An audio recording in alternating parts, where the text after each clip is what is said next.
Jérémie, chapitre 13. Ainsi m'a parlé l'Éternel. Va, achète-toi une ceinture de lin et mets-la sur tes reins, mais ne la trempe pas dans l'eau. J'achetai la ceinture selon la parole de l'Éternel et je la mis sur mes reins. La parole de l'Éternel me fut adressée une seconde fois en ces mots. Prends la ceinture que tu as achetée et qui est sur tes reins. Lève-toi, va vers l'Euphrate, et là, cache-la dans la fente d'un rocher. J'allai et je la cachai près de l'Euphrate, comme l'Éternel me l'avait ordonné. Plusieurs jours après, l'Éternel me dit, lève-toi, va vers l'Euphrate, et là, prends la ceinture que je t'avais ordonné d'y cacher. J'allai vers l'Euphrate, je fouillai et je pris la ceinture dans le lieu où je l'avais cachée. Mais voici, la ceinture était gâtée, elle n'était plus bonne à rien. La parole de l'Éternel me fut adressée en ces mots. Ainsi parle l'Éternel. C'est ainsi que je détruirai l'orgueil de Juda et l'orgueil immense de Jérusalem. Ce méchant peuple qui refuse d'écouter mes paroles, qui suit les penchants de son cœur et qui va après d'autres dieux pour les servir et se prosterner devant eux, qu'ils deviennent comme cette ceinture qui n'est plus bonne à rien. Car, comme on attache la ceinture au rein d'un homme, ainsi je m'étais attaché toute la maison d'Israël et toute la maison de Juda, dit l'Éternel, afin qu'elles fussent mon peuple, mon nom, ma louange et ma gloire. Mais ils ne m'ont point écouté. Tu leur diras cette parole.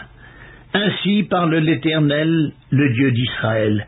Tous les vases seront remplis de vin, et ils te diront, ne savons-nous pas que tous les vases seront remplis de vin? Alors dis-leur, ainsi parle l'Éternel. Voici, je remplirai tous les habitants de ce pays, les rois qui sont assis sur le trône de David, les sacrificateurs, les prophètes, et tous les habitants de Jérusalem, je les remplirai d'ivresse. Je les briserai les uns contre les autres, les pères et les fils ensemble, dit l'Éternel. Je n'épargnerai pas, je n'aurai point de pitié, point de miséricorde, rien ne m'empêchera de les détruire. Écoutez et prêtez l'oreille, ne soyez point orgueilleux, car l'Éternel parle. Rendez gloire à l'Éternel, votre Dieu, avant qu'il fasse venir les ténèbres, avant que vos pieds heurtent contre les montagnes de la nuit. Vous attendrez la lumière, et il la changera en ombre de la mort, il la réduira en obscurité profonde.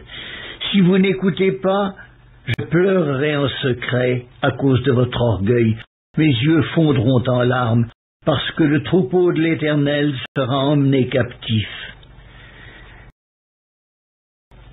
Dis au roi et à la reine, asseyez-vous à terre, car il est tombé de vos têtes le diadème qui vous servait d'ornement. Les villes du Midi sont fermées, il n'y a personne pour ouvrir. Tout Juda est emmené captif, il est emmené tout entier captif. Lève tes yeux et regarde ceux qui viennent du septentrion. Où est le troupeau qui t'avait été donné, le troupeau qui faisait ta gloire? Que diras-tu de ce qu'il te châtie? C'est toi-même qui leur as appris à te traiter en maître. Les douleurs ne te saisiront-elles pas comme elles saisissent une femme en travail? Si tu dis en ton cœur, pourquoi cela m'arrive-t-il? C'est à cause de la multitude de tes iniquités que les pans de tes habits sont relevés et que tes talons sont violemment mis à nu. Un Éthiopien peut-il changer sa peau et un léopard ses taches? De même, pourriez-vous faire le bien, vous qui êtes accoutumés à faire le mal? Je les disperserai comme la paille emportée par le vent du désert. Voilà ton sort, la part que je te mesure, dit l'Éternel, parce que tu m'as oublié et que tu as mis ta confiance dans le mensonge. Je relèverai tes pans jusqu'à ton visage afin qu'on voie ta honte. J'ai vu tes adultères et tes hennissements, tes criminelles prostitutions sur les collines et dans les champs. J'ai vu tes abominations. Malheur à toi, Jérusalem. Jusque à quand tarderas-tu à te purifier?